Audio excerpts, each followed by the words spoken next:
समुद्र मंथन? नहीं नहीं नहीं, ये कोई उपाय थोड़े ही है। समुद्र कोई कोषागार थोड़े ही है कि द्वार खोला और धन निकाल लिया। मैं ये उपाय नहीं मानता।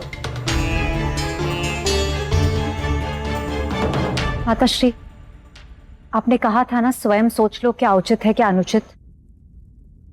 मेरी मत से शिव मित्रता के योग्य है, शत्रुता के नहीं। और मैं चाहती हूं कि पिताश्री उनसे शत्रुता भूल जाए। प्रजापति दक्ष, मुझे तो लगा कि आप प्रसन्न होंगे कि इस उपाय से हमारे आराध्य को उनकी श्री और देवताओं को उनकी खोई हुई समृद्धि मिलेगी, अमृत मिलेगा। परंतु आप, ये कोई उपाय नहीं है नारद। अरे समुद्र क्या कोई छोटा मोटा कलश है? उसकी सीमाएं अनंत हैं। न जाने क्या क्या छिपा है उसके गर्भ में, न जाने क्या क्या मिलेगा मंथन से। कहां से मथनी लाओगे, कहां टिकाओगे?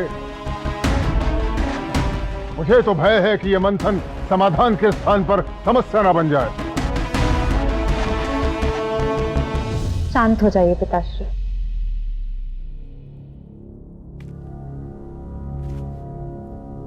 जब समस्या बड़ी हो तो शांत चित्त से सोचना चाहिए। एक बार विचार कीजिए, नारायण ने स्वयं इसे स्वीकार किया है। हो सकता है समंदर मंथन इस समस्या का एकमात्र उपाय हो।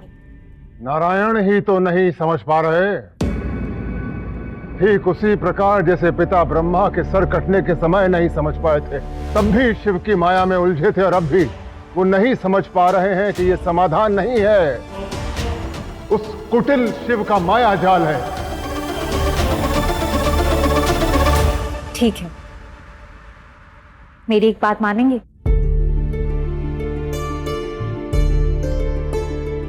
एक गहरी श्वास लीजिए।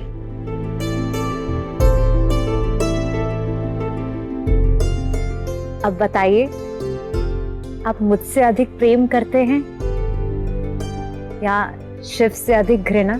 तुम्हारे लिए मेरे प्रेम के प्रति संसार में किसी से तुलना नहीं की जा सकती।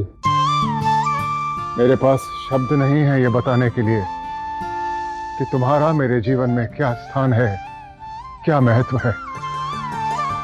तो पिताश्री, तो एक बार मेरे लिए शिव से अपनी शत्रुता भुलाकर स्वीकार कर लीजिए कि शिव के पास ही इस समस्या का एकमात्र समाधान है।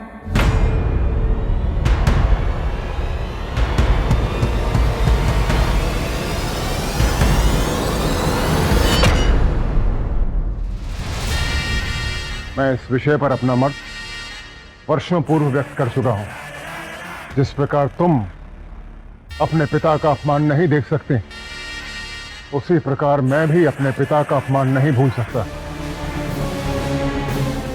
बस तुम्हारी यही बात नहीं मान सकता मैं। परंतु मेरे मानने न मानने से क्या होता है? नारायण तो स्वीकार कर चुके हैं कि शिव समाधान लेकर आए हैं, परंतु अति शीघ्र सबको ज्ञात हो जाएगा कि शिव समाधान नहीं, संकट लेकर आए हैं। अर्थात आप इस बृहद आयोजन के प्रतिभागी नहीं बनेंगे? नहीं देवऋषि, न मैं न मेरे परिवार का कोई सदस्य। यदि मैं इस मूर्खता को रोक नहीं सकता तो इसका सहभागी भी नहीं बनूंगा।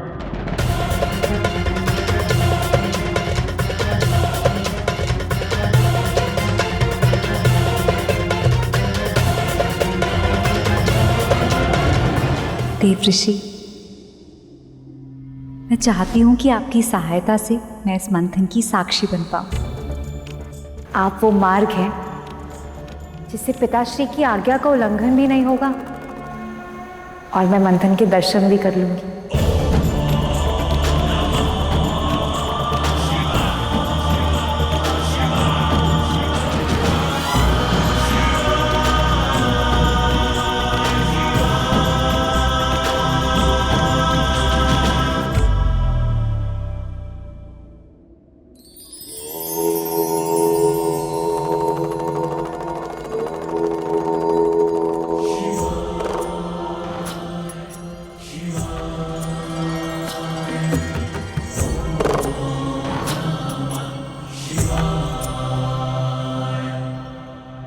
हिमालय से चली केवल एक बूंद यदि चाहे तो वहीं रुककर उस हिम का भाग बन सकती है और सदा के लिए वहीं रह सकती है, परंतु वो थमना नहीं, चलना निश्चित करती है।